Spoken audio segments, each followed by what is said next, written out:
Ketemu lagi dengan Ustadz Muhammad. Kita kembali di kontennya tentang agamis. Ini ada pertanyaan lagi Pak Ustadz dari netizen. Suami istri sudah menikah 7 tahun. Si istri dilarang ketemu orang tuanya sama suaminya dengan alasan nanti sakit hati lagi dengan perkataan orang tua si istri. Bagaimana hukumnya suami melarang istri bertemu dengan orang tuanya, dan apakah boleh si istri diam-diam bertemu orang tuanya tanpa izin suami? Astagfirullah. Bismillahirrahmanirrahim. Jadi ya memang saya katakan itu sindrom ya. Saya sendiri pribadi menyelesaikan pengaduan langsung ke saya ya, dari si apa boleh katakan pelaku atau yang melakukan itu. Mungkin kalau saya hitung lebih dari 10 kasus yang pernah diadukan ke saya. 10 kasus? Ya, sebagian dulu mungkin ya murid saya juga menikah kemudian mengadukan masalah itu yang kelihatan nih Pak Ustadz. Kalau iya, yang mengadukan ke saya kalau diganti-gantikan seluruh dunia berapa ribu? Nggak tahu. Ya itu artinya kan sampai saya mikir apa ya, sindrom gitu. Sampai saya sebut itu suatu mungkin sindrom antara mertua perempuan dengan menantu perempuan. Ya Allah alam ya, mungkin ya saya nggak begitu banyak tahu tentang psikologi, tapi saya rasakan tidak ada asap tanpa ya, nggak mungkin kalau ada api kan gitu. Tanpa asap. Ya, nggak mungkin ada asap kalau tidak ada api kan gitu maksudnya. Artinya ya bisa jadi kadang apa ya, karena penyebabnya kan harus tahu. Kan tidak mungkin tiba-tiba orang itu benci atau cinta kepada seseorang. Pasti dia like atau dislike ya, suka atau tidak suka kan ada penyebab. Toh meskipun penyebab itu kecil atau besar. Nah ini yang mungkin perlu diteliti. Terutama mungkin yang bidangnya backgroundnya psikologis ya. Itu lebih diteliti, apa sih backgroundnya kok bisa tidak suka. Bisa jadi merasa ini masih anak saya. Ya memang namanya anak kan tidak mungkin ada mantan anak kan gitu. Sampai selamanya pun tetap anak. Meskipun dia sudah menikah ya tetap anak. Tapi kan yang satu yang nggak boleh dilupakan, atau saya jawab dulu secara global dulu, bahwa pertama, apakah boleh suami melarang istri bertemu dengan orang tua? Yang jelas nggak boleh kan, itu berarti melarang istri untuk birrul walidain, melarang istri untuk berbuat taat, atau bahkan bisa menimbulkan dugaan seolah-olah istri ini apa ya, kurang ajar kan gitu, ukul walidain, durhaka kepada kedua orang tua. Dan terus apa boleh diam-diam istri kan gitu. Kaidahnya kan begini, yang perlu dipahami kaidahnya itu la ta'ata li makhluqin fi ma'siyatil khaliq. Tidak boleh ada ketaatan kepada makhluk dalam bermaksiat kepada sang khaliq. Jadi meskipun orang tua menyuruh, tapi suruhannya maksiat umpama, itu maksiat pada khaliq. Maka yang lebih pantas ditaati ya khaliqnya, penciptanya, bukan orang tua. Tapi contoh aja, saya kasih gambaran di Quran di surat Luqman alaihissalam.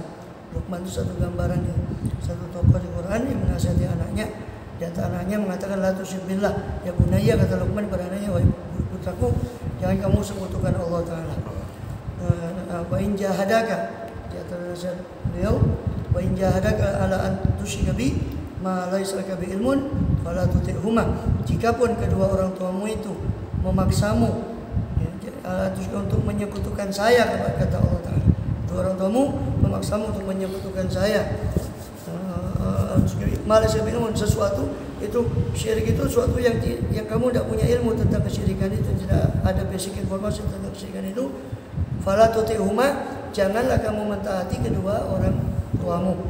Tapi ada tapinya, lanjutan ayatnya, wa shahibhuma fid dunya ma'rufah, tetaplah kamu mempergauli orang tuamu dengan baik di dunia.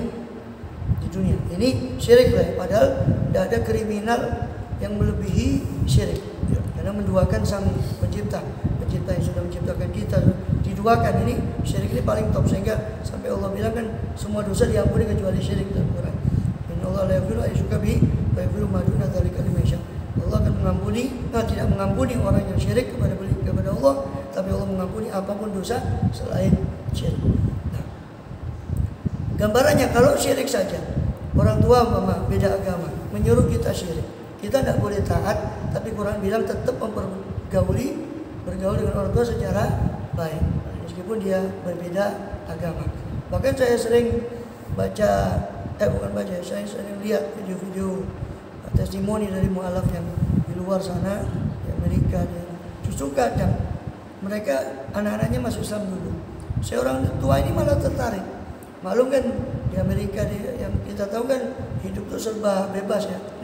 Kebebasan remaja dan sebagainya. Wah, bebas. Itu. Jadi si orang tua ini aneh gitu. Setelah masuk Islam kok anak ini 180 derajat berbalik. Nah, juga kalau sikap orang tua saya kan, ya mohon maaf, mungkin walaupun kita belum pernah ke sana kan, kita lihat dari film-film barat tuh hubungan anak dengan orang tua itu kayak gimana gitu kan. Kalau orang timur kan meskipun bukan Islam ya, tapi masih ada budaya timur kan agak menghormat pada orang tua.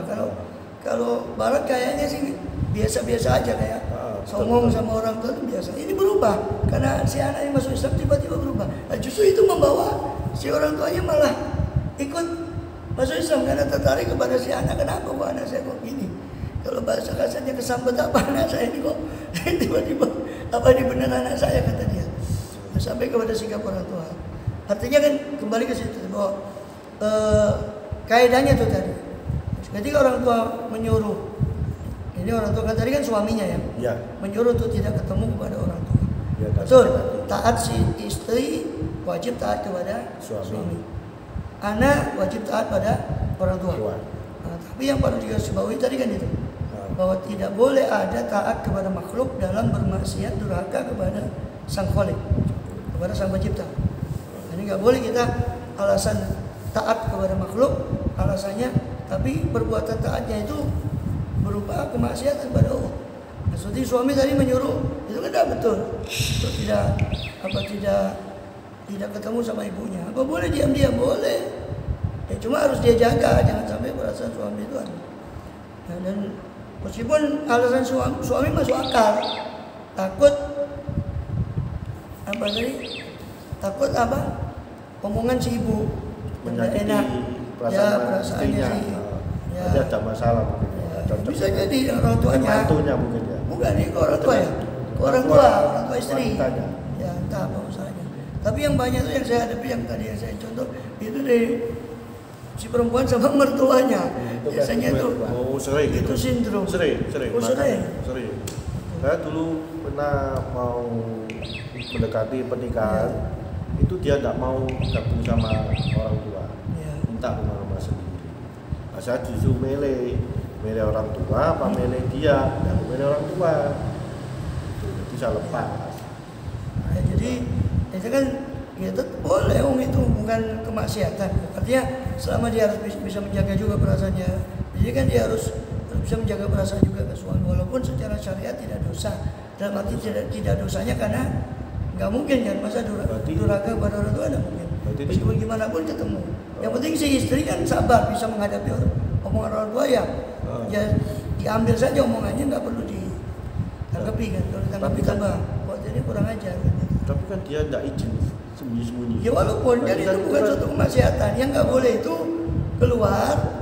Itu kan tanpa izin suami, apalagi alasannya cuma suatu alasan yang mubah, yang itu bukan suatu ibadah, bukan suatu. Ada beberapa pengecualian. Contoh kasus lain selain ini ya. Ini orang tua kan wajib. Taat pada orang tua wajib. Gak mungkin lah membiarkan orang tua begitu saja, walaupun alasan apapun lah.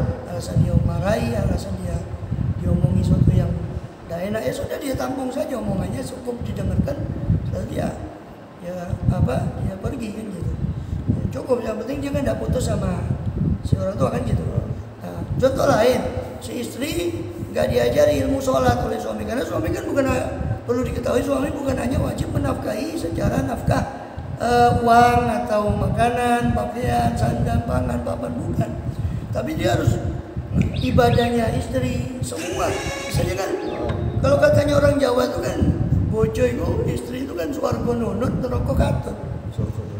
Neraka katut katanya pepatah Jawa kan gitu. Swarga nunut neraka katut, artinya surga dan nerakanya istri itu juga banyak pengaruh dari suami gitu. Iya, makanya suami kan bukan hanya wajib memberi nafkah kan gitu. Ketika istrinya nggak ngerti urusan haid, kan urusannya sama ibadah nanti, sholat, nifas, haid. Tidak ngajari suaminya. Kalau suaminya bisa ngajari sendiri, nggak apa-apa dia larang istrinya untuk keluar, nggak usah. Ustaz, kau tak ajari cewek kamu, saya ajari sendiri urusan ibadahmu. Sudah kamu nggak usah keluar, cukup di rumah. Itu nggak apa-apa. Tapi ini yang boleh keluar ada kasus. Karena udah dewe. Yang tentang suami saya karena udah dewe. Ini kan saya bahas pengecualian. Ini kasus-kasus pengecualian. Nah, dia nggak ngerti bodoh tentang agamanya, sholatnya nggak ngerti. Masa dia harus diam saja? Kan tadi kembali ke kaidah tadi, nggak boleh taat kepada makhluk selama itu berupa kedurhakaan kepada sang pencipta kan itu. Nah dia nggak ngerti ilmunya sholat umpama, nggak ngerti ilmunya, ini kan wajib dituntut. Asalkan suaminya melarang untuk keluar umpama, dia boleh, bukan ngajari kurang ajar ya. Sekali lagi ini kan pengecualian, bukan kita ngajari kurang ajar pada suami, tetap hak suami itu besar. Sampai-sampai Rasulullah mengatakan kalau adanya di tubuh suami itu banyak luka, terus dijilat tidak kepala sampai kaki, belum bisa memenuhi hak suami tadi. Saking besarnya hak suami, karena suami itu tanggung jawab dunia dan akhirat pada istrinya. Itu surga nunut neraka katut itu tadi. Karena saking besarnya tanggung jawab suami. Kenapa hak suami besar? Karena kewajiban suami juga besar. Hak kan berimbang dengan kewajiban kan gitu. Hak suami besar karena tanggung jawab dia sebagai kepala keluarga itu besar sekali, soalnya haknya juga besar. Nah, jadi kembali ke pengecualian tadi. Jadi nggak bisa kalau seperti ini kan istri bodoh tentang sholatnya. Suami tidak mengajari, dia boleh tanpa izin suami keluar ke ustazah atau siapa yang mengerti tentang agama itu belajar agama yang wajib lah ya. Kalau ilmu-ilmu yang sunnah nggak perlu, dia lebih wajib khidmat kepada suami daripada mempelajari ilmu-ilmu yang sunnah. Saya bicara ini ilmu-ilmu yang wajib diketahui setiap muslim muslimah. Itu harus dia tuntut meskipun suami melarang itu. Ya. Jadi ini ya, intinya tidak dosa. Yang penting bisa ya jangan haji mumpung gitu. Haji mumpung itu terus hanya dibuat disalahgunakan kan gitu. Berbohong. Nah, pengecualian ya, pengecualian tadi jangan dijadikan haji mumpung gitu. Nah, dan juga kalau dia nggak ke ibu ya jelas dosa. Nanti kan mutus hubungan dengan ibu, jangan dengan ibu. Sama teman saya mutus hubungan karena suatu alasan tidak jelas. Itu pun tidak boleh sampai lebih dari 3 hari dalam syariat. Putus hubungan dengan gak nyapa sebagainya atau bermusuhan lebih dari 3 hari itu tidak boleh. Itu lain orang tua. Apa gini pada orang tua. Jadi kesimpulannya itu. Berarti tidak apa-apa ya. Jadi berbohong itu boleh, cuma bukan berbohong, dia nggak harus berbohong kan. Dia tidak harus berbohong, dia nutupin tidak jujur. Bukan lain berbohong ya. Kalau berbohong itu membicarakan sesuatu yang lain berlainan dengan fakta. Dia kan tidak harus berbohong.